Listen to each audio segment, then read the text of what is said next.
सर्वांना क्रांतिकारी जय भीम नवबुद्धाय जय संविधान. मित्रांनो, मी आज सकाळी आज इथं चैत्यभूमीला दादरला आलो, पण आतमध्ये मला घेईना चालले कारण की आतमध्ये म्हणते 6च्या नंतरचा टायमिंग आहे.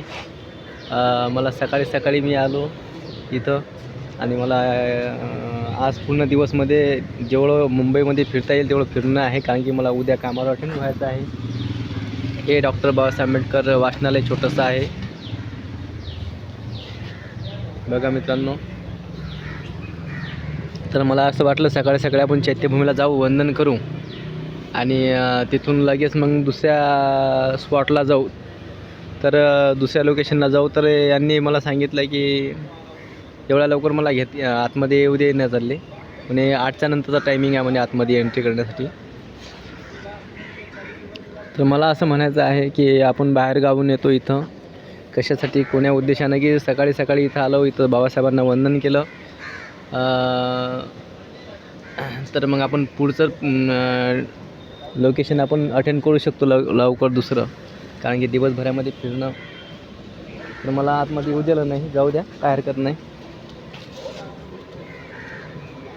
तर सर्वांना क्रांतिकारी जय भीम. मित्रांनो, कमेंट करून सांगा काय प्रॉब्लेम आहे. मला आतमध्ये येऊ दिलं नाही, तर कोणालाच आतमध्ये येऊ देणं चाललं ते. मला लवकरात लवकर एवढं अटेंड करायचं होतं.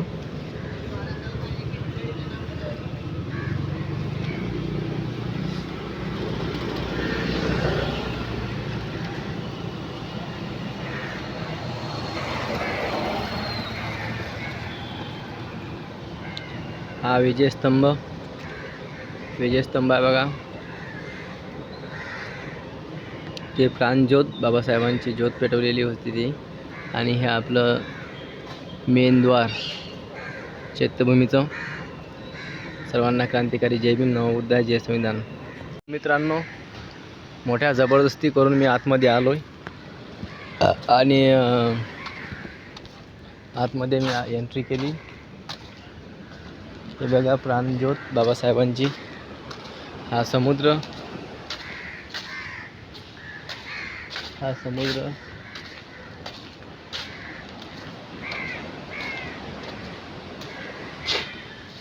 आणि हे प्राणज्योत. ते आता आतमध्ये काही जास्त मला जाऊ देणार नाहीत बहुतेक.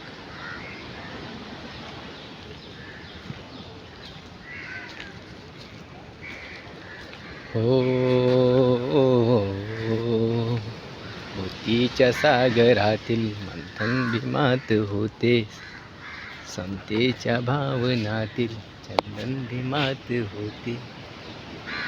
तात जीवनाच्या विषमताच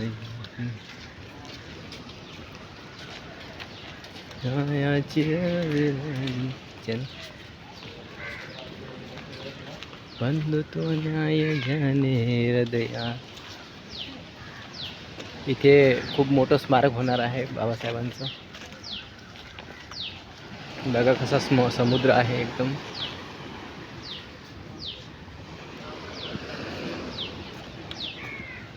सकाळचे जवळपास 5 वाजतापासून मी इथं आलेलो आहे.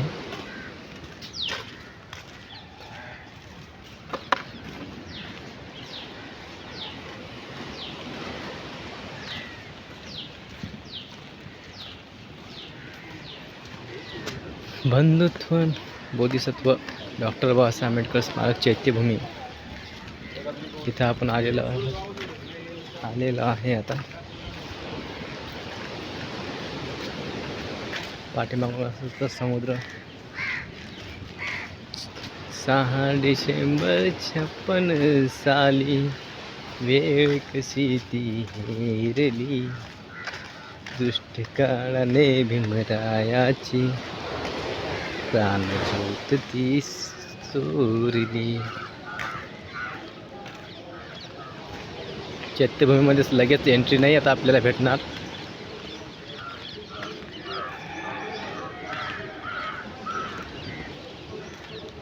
आपण इथपर्यंत आलो, हेच खूप झालं.